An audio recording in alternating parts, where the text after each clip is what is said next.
아니, 이게 왜?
안녕하세요.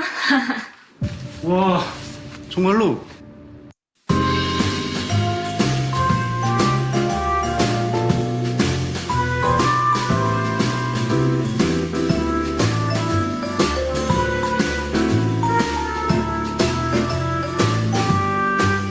하나님 사랑하는 나는 예배자 말씀 들으면 지혜 주시고 기도할 때 천사가 찾아와 찬양하면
우리를 대표해서 우상혁 집사님 기도하실게요.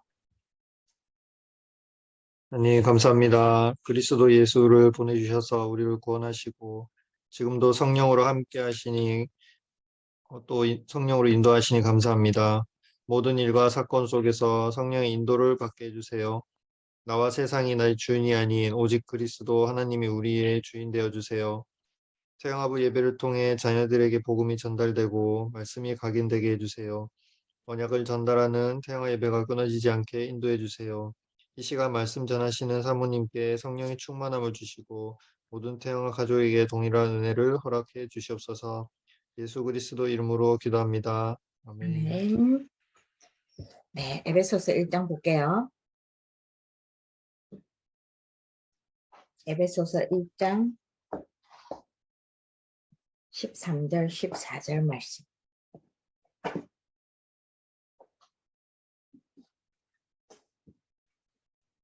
같이 합독할게요. 13절 말씀요. 그 안에서 너희도 진리의 말씀 곧 너희의 구원의 복음을 듣고 그 안에서 또한 또한 믿어 약속의 성령으로 힘을 받았으니 이는 우리 기업의 보증이 되사 그 얻으신 것을 성령하시고 그의 영광을 전하게 하려 하십니다. 아멘. 아멘.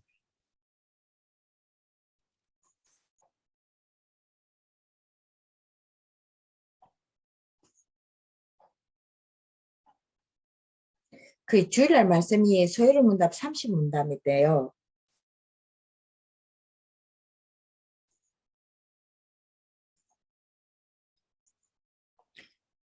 성령께서는 구속사역을 어떻게 적용시키는가? 이 성령님께서 우리 안에 믿어지는 믿음을 또 더해주는 게 성령의 역사라는 거죠. 그 믿고 싶은 마음, 믿어지는 마음을 성령께서 우리에게 주셔서 성령님께서 하나님께서 우리 부르시는 것을 성령님으로 그리스도와 연합하게 하신 것이 성령께서 구속사역에 함께 하시는 사역입니다. 그러니까 하나님이 죄인인 우리와 함께 할 수 없고 죄인인 우리와 이렇게 뭔가 손을 잡고 할 수 있는 일이 없기 때문에 성령님, 하나님의 영 대신 성령님께서 이 일을 하시는 거죠. 우리 마음에 복음을 들을 때 믿어지는 믿음도 주시고 또 우리가 선택한 것 같지만 하나님께서 우리를 선택하셔서 예수님을 영접하게 하시고 예수님을 영접하고 난 다음에는 이 성령님으로 그리스도와 우리가 계속 하나님과 함께하고 임마누엘 찬양도 했던 그 임마누엘의 그 비결이 성령 하나님이 우리와 함께 하시는 것이죠. 그래서 이 성령님께서 말씀을 읽을 때 깨닫게 해주시고 하셔서 우리가 조금 말씀을 좀 묵상한다든지 이해가 잘 안 되면 성령님께서 깨닫게 해달라고 성령 충만 놓고도 기도하시고 성령님께서 말씀이 깨달아지게 해달라고 그 기도를 요청하시고 하시면 됩니다. 그 다음에 요즘 계속 393 메시지가 계속 나오는데요. 첫 번째 3은 사도행전 1장 1절 3절 8절에 삼위일체 되신 하나님 그리스도 성자 하나님 하나님 나라 하나님의 하나님 되심이죠. 그 다음에 1장 8절에서는 성령 하나님 그 삼위일체 하나님이 우리 삶의 현장에 임하는데 그게 이제 9가지인데 세 가지 나눠서 우리는 하나님의 형상대로 지음받았고 생기를 불어넣어서 우리는 성경에 보면 그 흙으로 우리를 빚어서 만들어서 그 동물하고 짐승하고 별 차이가 없는데 딱 차이 나는 게 2장 7절에 생기를 불어넣어서 생명이 된지라 하나님 형상 닮은 사람의 가장 중요한 부분이 이 영이 우리 속에 있는 거예요. 육신을 가지고 있지만 우리에게 영이 있는 그래서 그 성령님이 거하시는 곳이 이 영이 임한 생명이 된지라 이 영이거든요. 그래서 창세기 2장 1절에서 18절은 에덴의 축복이 하나님과 함께하는 축복이 그 다음에 그 안에 걱정이 없고 부부간에 벽이 없고 부부간에 부끄러움이 없고 수치가 없는 그 과정, 지금 우리가 있는 것이죠. 하나님이 삼일째 하나님이 임하시는 곳은 그렇게 되어진다는 것이죠. 그 다음에 또 세 가지는 보좌의 축복이 이게 이제 하늘에 계신 그 하나님이 그 우리가 그 7가지 축복할 때 그 천국 배경이 이 보좌의 축복으로 말을 바꾼 거더라고요. 하나님 나라의 그 축복이 이 땅에 임하는 거죠. 하늘 보좌에 계신 그 하나님의 능력이 이 땅에 임하는 그 축복. 우리가 보장받은 축복. 그 다음에 시공간 초월의 역사는 천군 천사 움직이는 거죠. 말씀이 성취되는, 또 우리가 기도할 때 우리 기도 심부름하는 천사, 복음의 빛이 우리 삶 가운데 임하고 우리에게 임해져 있는 것이죠. 그러면서 나와 우리 교회, 우리가 있는 업에, 우리가 있는 가정에 전무후무한 응답이 올 수밖에 없다. 그게 9예요. 393의 9. 그 다음에 3은 3시대를 이야기하는데 이게 차례차례 되는 것이 아니고요. 목회자 시대, 중직자 시대, 부부역계와 렘넌트 시대가 세 개가 같이 이렇게 동시다발적으로 역사하는 거죠. 이 시대. 그래서 이걸 책임지시겠다고 보증, 도장 찍었단 말이에요. 눈에 안 보이는 성령으로 인지심을 하나님 자녀된 도장, 하나님이 보호해 주시겠다는 도장, 우리에게 있다는 말이에요.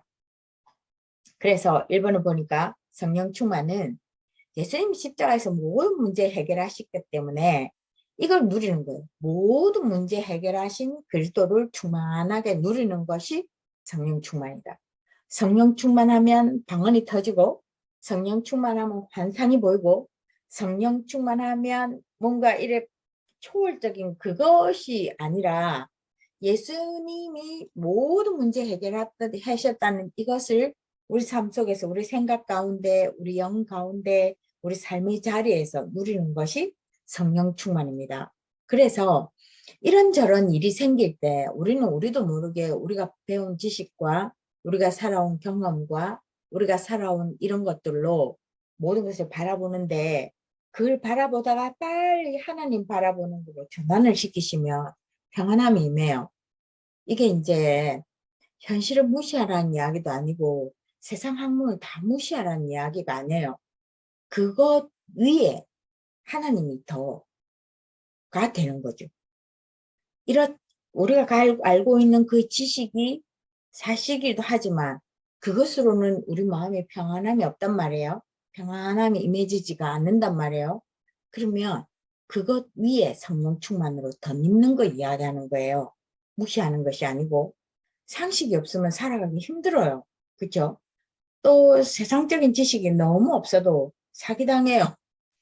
나쁜 사람은 언제든지 호시탐탐 노리고 있기 때문에 너무 없으면 억울한 일도 당하고 생각지도 않았던 일들을 당하기 때문에 있어야 돼요. 없으면 곤란해요. 무시하는 것이 아니고 그 지식 위에 그리스도로 덧입는 것, 하나님을 바라보는 것입니다. 그래서 이번에 얘가 그 요셉 이야기를 했고, 엘리사를 이야기했고, 요엘서 2장 28절을 이야기했고, 사도행전의 초대교회를 이야기했는데 결국은 뭐냐? 성령 충만. 다른 말로 하나님의 영에 감동된 다윗을 보고 보디발이, 또 바로왕인가요? 임금 이름을 잊어버렸네. 그 임금이 다윗을 보고 하나님의 영에 감동된 사람이라고 이야기했거든요. 이게 이제 우리가 누려야 될 축복이죠. 우리는 같은 사람이기는 한데 뭔가 다르단 말이에요. 그래서 우리 보고 하나님의 영에 감동된 사람. 엘리사가 엘리야를 따라다니면서 이것저것 다 보다가 끝까지 따라가서 엘리야에게 요구한 것이 갑절의 영감을 달라는 것이거든요. 이게 성령 충만의 이야기. 요엘서는 자녀들이 꿈꾸고 젊은이는 환상 보고 소망이 생긴다는. 우리도 그림을 그려야 돼. 237 보고마, 5촌 종족 보고마 하는 그 그림. 절대 늦지 않았으니까 그림 그리시고 사도행전 1장 8절에 약속하신 대로 언약 붙잡고 기도하다가 사도행전 2장에 응답받은 그 성령 충만. 우리도 오늘 살아계신 하나님이 동일한 은혜를 주시게끔 되어 있기 때문에 포기하지 마시고 잠깐 한눈 팔아도 괜찮아요. 포기하지 마시고 성령 충만 가지고 우리도 사도행전 2장의 응답을 받아가고 다윗같이 엘리사같이 응답 받아가는 우리 가정들 됩시다. 그래서 5가지 응답을 사도행전 2장으로 정리하지 않고요. 에베소서 1장 13절 14절 가지고 정리했어요. 다시 그 5가지 응답은 진리의 말씀으로 구원의 복음을 우리가 가졌고 이 복음을 가지고 이 땅을 살아가면서 사실적으로 우리가 알고 누리자고 매일 예배를 하고 매일 묵상을 하고 정시로 기도하려고 몸부림도 치고 이거 하는 거예요. 구원받은 우리가. 구원은 받았는데 모르면 다 놓치잖아요. 구원은 받았는데 내가 대단한 존재인데 내 존재가 뭔지를 잘 모르면 그냥 그렇게 살아가는 거예요. 그래서 계속 예배를 해서 내 존재를 확인하는 것이 말씀을 통해서 우리가 구원받았고 이게 복음이라는 걸 자꾸 알게 하는 것이 이것이 응답이고요.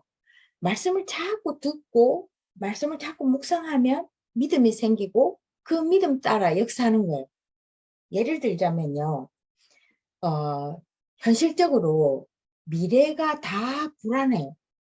계속 물가가 요동을 치고 있고 여기저기서 옛날처럼 소식을 몰랐으면 좋겠는데 너무 다 가르쳐줘요.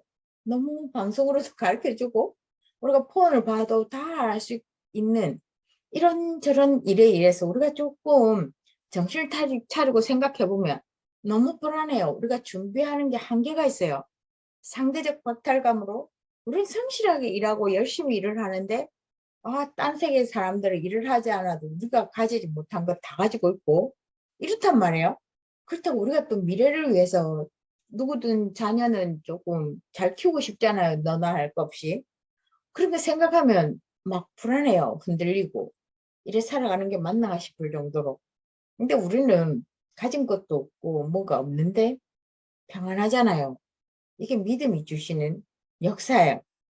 막 우리가 큰 일을 기대하는 게 아니고 우리의 믿음의 역사는 전도되어서 구원받는 영혼이 우리를 통해서 일어나고 그분이 제자로 세워져가는 이게 가장 큰 축복인데 우리가 이걸 놓고 계속 기도하는데 하나님 문 여시는 것도 더딘 것 같고 우리 체질도 복음 체질이 안 되는 것 같은데 막상 하루하루 살아가는 우리가 이미 믿음의 역사 속에서 우리가 가진 조건과 여건을 세상 사람들이 보는 그 기준으로 보면 아주 불안할 수밖에 없는데 우리는 평안하게 그냥 따라가는 거예요. 주님 따라. 근데 또 지금까지 살아와서 보니까 그게 또 크게 부족함이 없죠. 있는데 말 안 할 수도 있겠네. 이게 믿음의 역사인 거예요. 조그만하게 보면. 그리고 성령의 인치심을 받은 것이 응답이고요. 하나님 자녀로 보정이 되어서 하나님 주시는 기업이 우리에게 주어져 있단 말이에요. 그래서 그걸 우리가 살아가면서 매번 확인하겠죠. 확인하면서 살아가겠죠. 또 우리가 지금까지 살아올 때 이걸 또 확인해야 돼요. 자꾸만 없는 걸 자꾸 쳐다보시면 늘 없어 보이니까 이미 하나님이 하나님 자녀된 우리에게 주신 기업, 우리 자녀도 기업이겠네 해요. 그렇죠? 이걸 보시면서 응답 이미 받은 것 확인하시고요. 우리를 구원하셔서 속량하셨다는 것은 죄를 속했다는 거죠. 하나님의 영광을 찬송하게 되어져요. 찬양이 즐겁단 말이죠. 하나님 찬양하는 것이 기쁘죠. 억지로 하는 것이 아니라면 그냥 좋죠. 그래서 당연하게 당연성 절대성을 이야기하는 거예요. 하나님 자녀된 우리에게 성령님으로 큰 능력을 주신다. 어떤 능력? 하나님 계획 보는 능력, 하나님 방법을 보게 되는 능력. 말씀 속에서 지혜의 능력이 임해서 상처가 없는 사람이 있잖아요. 그게 어느 순간 돌아자 보면 아무렇지도 않게 말을 할 수 있고 그냥 덤덤하게 넘어가고 있는 걸 보게 될 것이고요. 보게 되죠. 보게 되고 그러면서 우리가 사는 현장이 조금씩 변화가 일어나요. 그러면 우리가 방향을 전도 선교의 방향 맞춰서 우리가 어느 자리에 있든지 간에 예배한 영혼 찾으시고 구원받을 영혼 찾으시고 우리가 복음만 정확하게 말할 수 있도록 메시지도 우리 자녀를 양육하면서 메시지가 준비된 그 메시지 준비되어져 있고 하면 전도가 되든 안 되든 누림이 있어지고요. 이것이 전도로 연결되어지면 진짜 감사하고 축복된 일이죠. 그래서 참 소망, 참 계획, 참 비전을 품어야 되는데 성령님의 인도하심을 따른 소망요. 우리 가족 계획을 세워서 뭔가를 하나를 이루어가는 그 소망도 좋지만 성령의 인도 따라가는 그 참 소망. 오늘까지 인도하신 그 하나님께서 성령님으로 내일도 인도하실 것이고 모레도 인도하실 것이고 나를 인도하신 하나님이 우리 배우자도 인도하실 것이고 우리의 자녀도 인도하실 것이죠. 이런저런 문제가 있더라도 하나님의 인도 속에 그 과정 속에서 하루하루를 살아가는 것이고요. 하나님의 계획은 딱 정해져 있어요. 딱 정해져 있어서 우리가 그것에 맞춰서 구체적으로 내 달란트와 내 삶을 통해서 하나님 계획을 성취시켜 나가는 것을 보게 될 것이고요. 우리에게 언약을 성취시키는 비전, 그걸 이제 구체화시키는 작업들을 자꾸 해야 되는 것이겠죠. 그게 이제 우리 가정이 같이 꿈꿔야 되고 내가 꿈꿔야 되고 우린 자녀를 향한 그 언약의 비전이 무엇인지 하나님 앞에 질문해야 되고 우리 자녀들을 자세히 봐야 되고 복음을 전달하는 부모가 되어야 될 줄 믿습니다. 현장 복음 메시지를 우상영 집사님이 하실게요.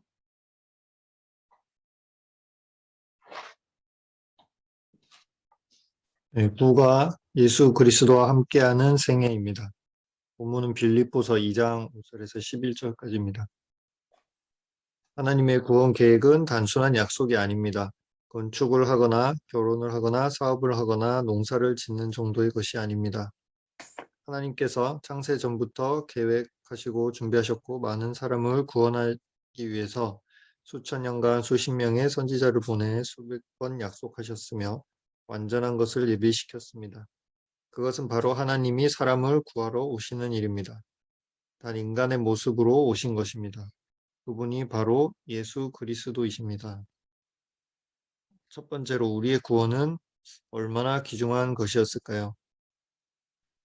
요한복음 1장 1절에서 14절 말씀에 의하면 말씀으로 계셨던 하나님이 육신을 입고 우리를 구원하시기 위해서 이 세상에 오셨습니다. 그리고 이미 우리를 그리스도 안에서 예정하셨다고 영세전부터 예정하셨다고 에베소서 1장 3절에서 11절 말씀이 기록되어 있습니다. 예수 그리스도를 믿고 동행하면 실패 없는 생이 됩니다. 그 이유는 아래와 같습니다. 그리스도는 자신을 어떤 사람으로 설명하셨을까요? 마가복음 14장에서 심판주로 오셨고 심판주시라고 하셨고 하늘로서 내려온 자, 심판주로 오실 분, 또 죄를 사하는 권세가 있는 분, 믿는 자에게 영생을 주시고 죽은 지 사흘 만에 부활하신 분이라고 하였습니다. 그리고 하나님의 아들이자 그분 자체가 하나님이십니다. 예수님을 본 자들의 증언은 이렇습니다. 원수들조차도 이렇게 말했습니다. 빌라도는 이 사람에게 죄가 없다. 그리고 예수님을 배신한 유다도 무죄한 자라고 하였고 십자가 사건이 있었던 당일에 로마 군인들도 이분이 바로 하나님의 아들이다라고 기록했습니다. 제자들은 이렇게 말했습니다. 세례 요한은 세상 죄를 지고 가는 어린 양, 베드로는 죄도 없고 거짓도 없으신 분, 그리고 바울은 죄를 알지도 못하신 자라고 하였고 또 다른 제자들은 바람과 바다도 순종하는 천지 만물을 다스리시는 자라고 했습니다. 예수님은 인간을 위해 모든 것을 다 사랑으로 베푸십니다. 나인성 과부의 죽었던 아들을 살리셨습니다. 그리고 죄 많은 여인이 예수님께 발에 기름을 붓고 머리카락으로 닦으면서 눈물을 흘렸을 때 저희 많은 죄가 사해졌도다. 그리고 사람들이 어린아이를 예수님에게 오는 것을 금하려고 했을 때 어린아이들 위해 안수하시고 축복하셨습니다. 그리고 제자들에게 사마리아에서 원수에게 불을 내려 멸하리까라고 무서운 말을 했는데 그때 예수님이 야고보와 요한을 꾸짖으셨습니다. 그리고 예수님은 우리의 실패를 위해 죽으셨습니다. 그리고 모든 인류를 구원하신 증거로 부활하셨습니다. 지금도 모든 성도를 다스리십니다. 오직 예수와 항상 동행하는 자에게 상상하지 못할 결과를 주십니다. 예수님은 다시 재림의 주로 오실 것입니다. 예수 그리스도와 함께하는 생애를 한 단어로 줄이면 승리라고 합니다. 그리고 불가능이 없으신 하나님이 함께 하시기 때문에 우리에게 불가능이 없습니다. 그럼에도 불구하고 인생에서 실패처럼 느껴지는 일이 많다고 생각할 수 있습니다. 하지만 이 사건들을 자세히 살펴보면 언약을 이루는 그 과정과 언약을 이루는 여정 속에 있음을 알 수 있습니다. 그리스도와 동행하는 방법, 첫 번째는 예수님을 마음에 항상 모시는 것입니다. 그리고 예수님이 지었던 그 십자가를 우리는 겸손히 바라보아야 합니다. 그리고 우리는 반드시 승리의 내일을 확신해야 합니다. 승리자 그리스도가 우리와 함께 하시기 때문에 우리는 승리를 보장받고 또 보증받는 것입니다. 이 사실을 신앙생활을 통해서 이 사실을 하나씩 찾아가야겠습니다. 네, 이상입니다.